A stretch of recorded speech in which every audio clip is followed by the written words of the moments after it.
evening and welcome to News in Depth. I'm Marishi Jairam with this edition of the news. We begin tonight's newscast by telling you that President Granger said his government will continue to govern. Head of State President David Granger is calling on Guyanese to give the APNU AFC government the chance to finish the job they started. The president made that appeal in his first public meeting since the passage of the no-confidence motion on December 21st last year. While calls are mounting for the president and his cabinet to resign, which is in keeping with the Constitution, President David Granger said he remains president until the next president is sworn in. My brothers and sisters, that is a split-second event. There is no such thing as interim government. There is no such thing as caretaker government. I remain president until the next president is sworn in. So I don't know how they're going to work that one out. I ain't going nowhere. Till the next president is sworn in. The no-confidence motion was upheld by Chief Justice Roxanne George, and the APNU AFC government has signaled their intention to appeal the matter. President David Granger said his government will go to the next stage until they have exhausted satisfactorily, he hopes, every element and aspect of the law. We are a legal, legitimate government. Yes. Nothing that we have done so far is outside of the law. And as long as I'm president, nothing we will do will be outside of the law.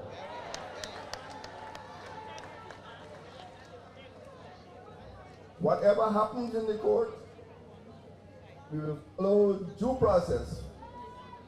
We are going to go to the next stage and to the next stage until we have exhausted satisfactorily, I hope,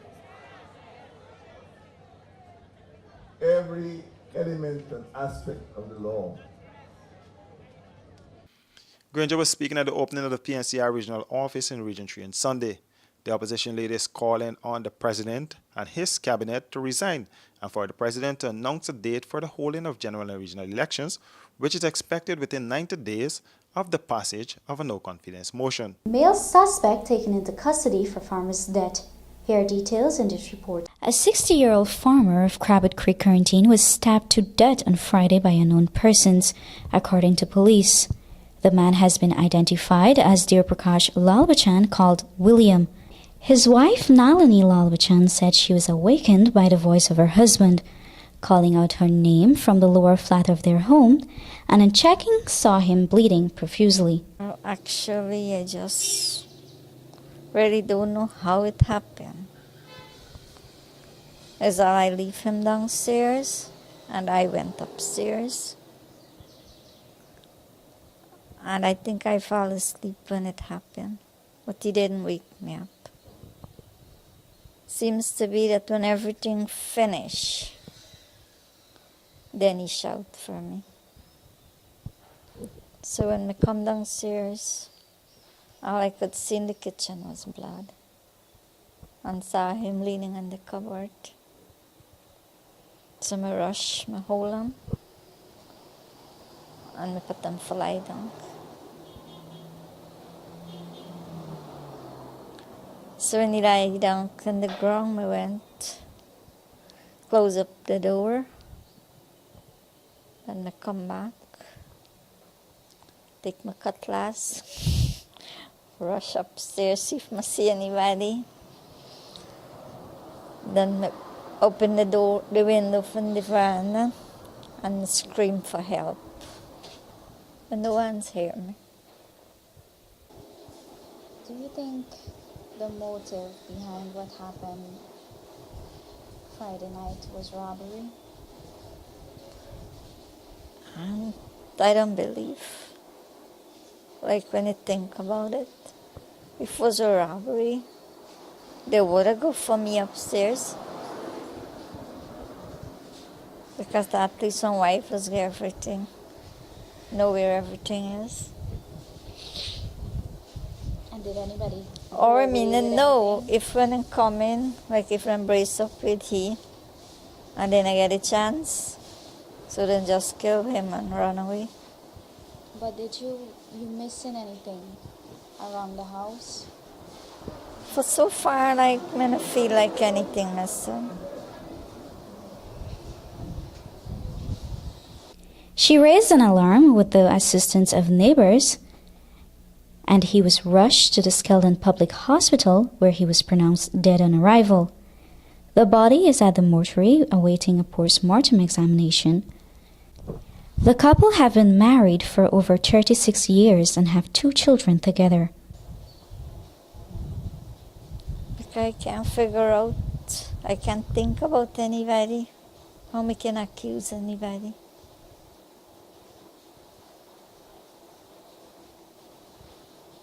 So you mentioned that his birthday was coming up soon. Did you plan anything for his birthday? Actually, it's not me, his son and his dad wanted to. Have a grand celebration for his birthday. Yeah. A male suspect is in custody, assisting with the investigation. More news on the other side of the break. Stay with us. Hey, looky there. Let me go techie boots. Boots? No, mama, I ain't gonna get lock up teeth in a big stinky 30-second hand boots. Plus, it gonna be more cheaper online. And don't got my favorite color, pink. Let me go on. Online shopping. Cheaper, faster, better. Passback.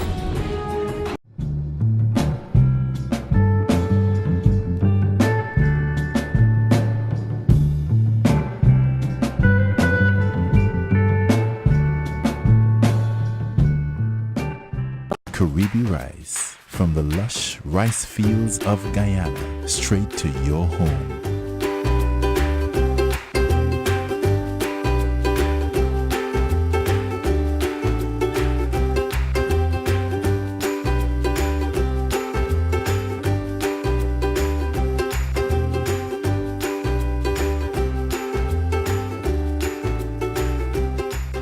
Caribbean rice, our people, our rice. Welcome back. One dead in an early morning accident. Here is Royston Drakes with his story. An early morning accident has left 1 dead and 1 critical. The accident occurred on Princess Street in the vicinity of the incinerator. There are reports that the driver lost control of his car, which slammed into the back of this parked truck. The impact moved the truck from its parking position into a utility pole. Dead is Trevon Bancroft, while Natasha Sobers is in a critical condition at the Georgetown Public Hospital. An eyewitness said the driver was swerving for a while before the vehicle slammed into the truck. About 3 o'clock this morning, the car coming from the Y0, they went Latino Bar Club coming down, and he started wobbling. Like he lost control, or he stood away upon the wheels, and he started knocking his white post from like 200 feet away coming down, and partly end up large the truck. She ended up picture the truck, he dead on the spot. He ended up on the passenger side, and he dead on the spot. He ended up go crossing the phone, get some water, but throw up on share, to revive share. Then the ambulance come, collect share, the fire to come, for cut you open, because he pain now, he 2 foot broke up. I feel she left foot break too.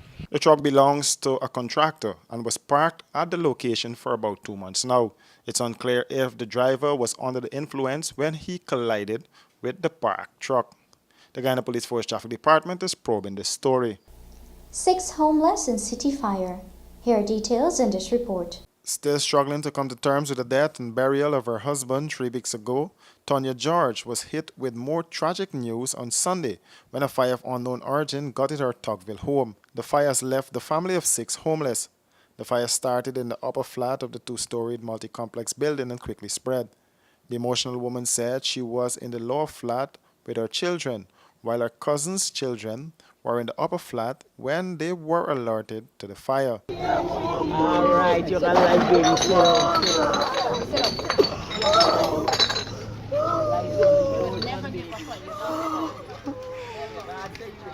Her daughter spoke with members of the media. I don't know, there are people coming in hollering fire on very low, the whole of street burning. And what you did next? Run out, pick up my daughter, and everybody run out and come out. An eyewitness who saw the smoke coming from the house said initially she thought that a neighbor was burning old clothes. Well, just getting to bed, right? And I see this black smoke. Well, the boy from the house died. So I saw some man like the burning wearing clothes. And I said, man, this don't look like no clothes. This smoke too black. So I run upstairs back. When I run upstairs back, I hear sparks, like something breaking up. I said, this is fine. I run downstairs and I said, call 912, call 912. And we call 2-3 times, and then because we get through, and I start fetching everything out the house. And I run around by them and help charge your water, but the fire is still getting out of the house. So I just left it and I come back around. Quick work by the Guyana Fire Service contained the fire to the one building. The next door buildings were scorched. The family is asking anyone who wishes to assist them to please make contact with Tonya on telephone number 644-4124. Horse racing fans, get ready for the first annual Triple Crown Horse Race Meeting. 27 races, 2 different tracks with over $20 million in cash and prizes up for grabs. The first leg with runoff on Sunday 24th February at the Rising Sun Turf Club. The action continues on March 24th at the same venue for the second leg. And the final leg on April 21st at the Port Morant Turf Club. It's a Triple Crown Horse Race Meeting featuring the top horses and the jockeys. See and be there. Presented by Jumbo Jet Thoroughbred Horse Racing Committee.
And some good news before we go. Fuel price reduced by 10%. More in this report. The price of fuel has been reduced from today by the Guyana Oil Company, following a decline in acquisition costs, according to the Ministry of Finance. Pump attendants were busy this morning making adjustments to their machines. The price for Super 95 gasoline will be wholesaled at $208 per liter, or 4% less, and gas oil at $207 per liter, which is a 10% decrease. While retail customers will pay $218 per liter for Super 95 gasoline and $207 per liter for gas oil. With that, we've come to the end of tonight's newscast. If you have a news story or tip, you can contact us on 698-2500, 666-4337, or 618-6533. Remember to also visit us on our website at www.rdproductiongy.com, Facebook, Instagram, or Twitter at Royston Drakes Production for more details on these and other stories. Join us again tomorrow for another edition of News in Depth. I'm Rameshi Jairam saying good night.